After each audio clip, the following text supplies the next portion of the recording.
Welcome back to the 1989 Chevy Cheyenne Rebuild.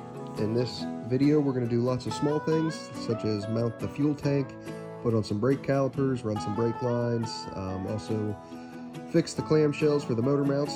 So come along here and I'll show you what we're doing.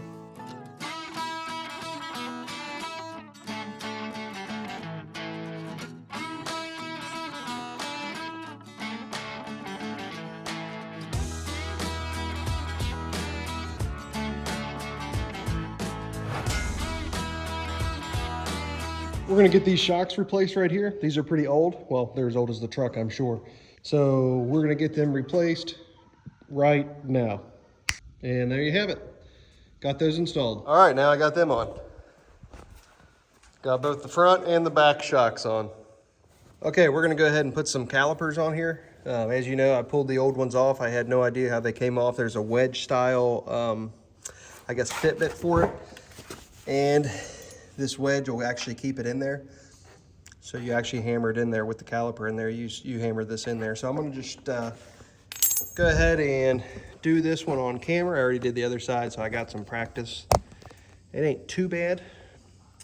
But just because of the old ones, how seized they were, I have some anti-seize here that I'm gonna put where it wedges in. You can see here, there's a groove right here, and that's where it actually fits in at the top. So I'm gonna put just a little bit in there, nothing crazy. Just so I can try to keep this little sucker's heavy. So I got some brakes down here too. This brake simply slides in the back here. And there's a little bracket that you can put in.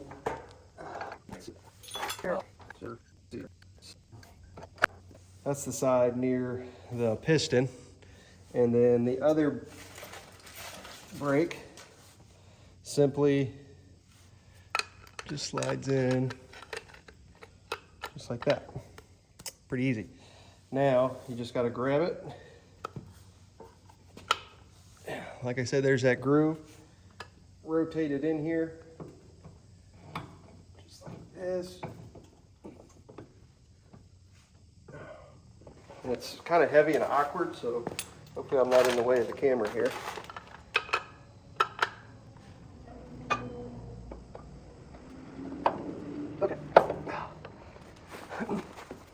Okay, so you can see how that's sitting in there. So right now this is pretty loose, so it's definitely not secured. So up at the top, it's kind of wedged in there. But now, what you do, you take this piece with this on top of it. I'm gonna put a little anti-seize on this too because it's can seize in there real bad. So I got my little anti-seize on there, as you can see here. And I'm gonna go ahead and wedge her in there. It's gonna wedge in like this. And this piece goes on top, and it actually helps provide pressure. You can see there's a U shape in it, or a little curve shape.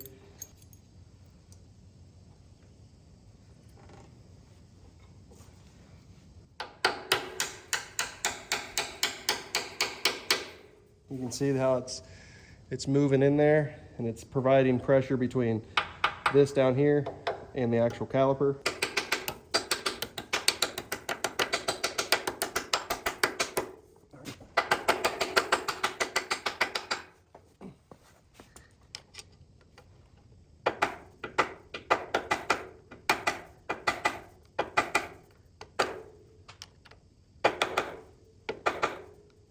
All right.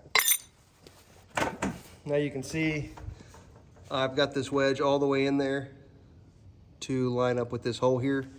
And then there's this pin right here that you screw in, and that will keep that wedge from coming out of there.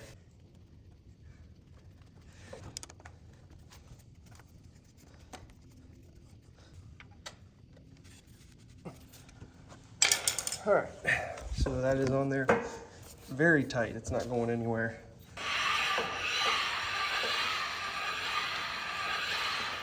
All right, we got them both on. I completely forgot to record here, but I wanted to show that I did run some brake lines.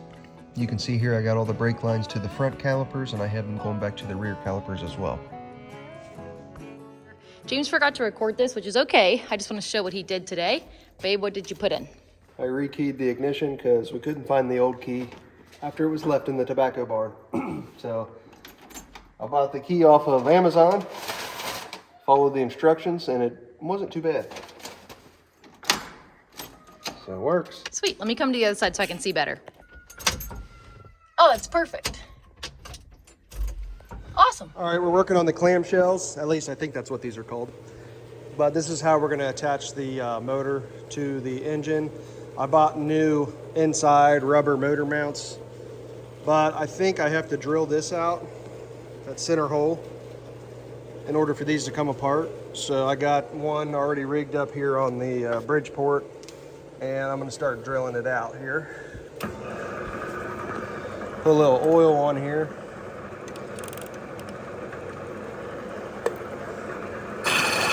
Wow, that's sharp.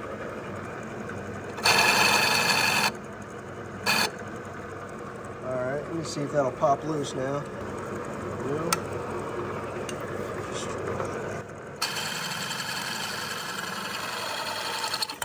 Oh, there it went. Cool. All right, let's get this other one over here.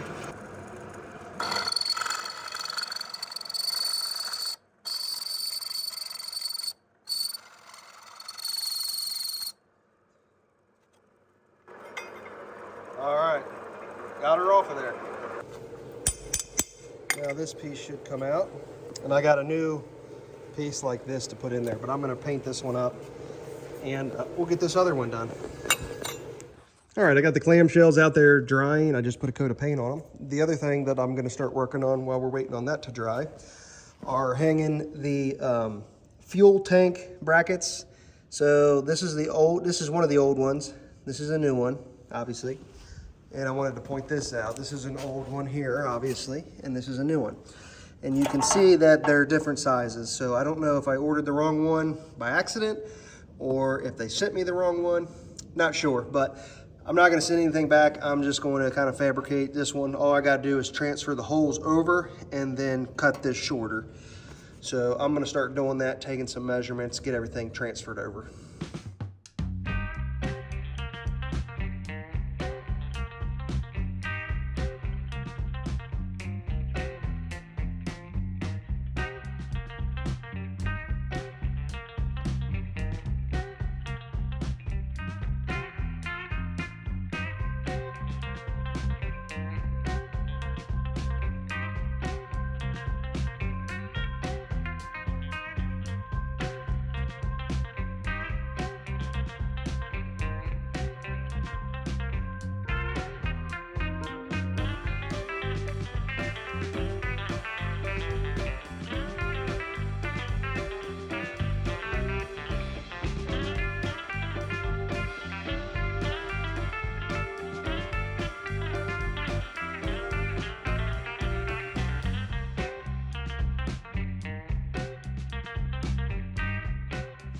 All right, the tank is still drying, but we have this plastic protective cover that I went ahead and painted it with a plastic paint, cleaned her up real nice, and it is ready to go ahead and put on. So it lays on the inside of these brackets, and the tank will then lay inside of that.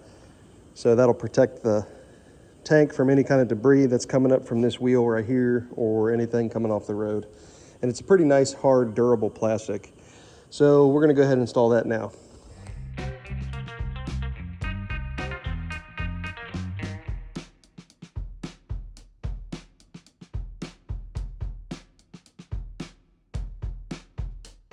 All right, we're moving right along here. So that's in there and it's nice and secure. I was able to get every bolt threaded in place. Right now, even though my tank's a little bit tacky back there, I'm gonna go ahead and try to stick it down in here and get it bolted as well. To get this in, you got to kind of tilt it forward. So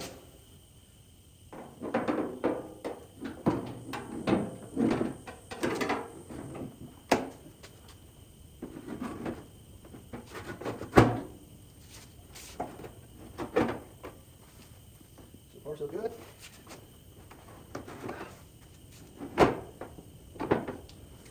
All right, get that bolted in place. All right, I got the fuel tank mounted. So everything's done as far as that's concerned. Got all these straps tightened up. So I only have that bowl there just to keep stuff from going inside of it. And then I also taped off this. But I'm pretty happy with the way this turned out. Looks pretty good.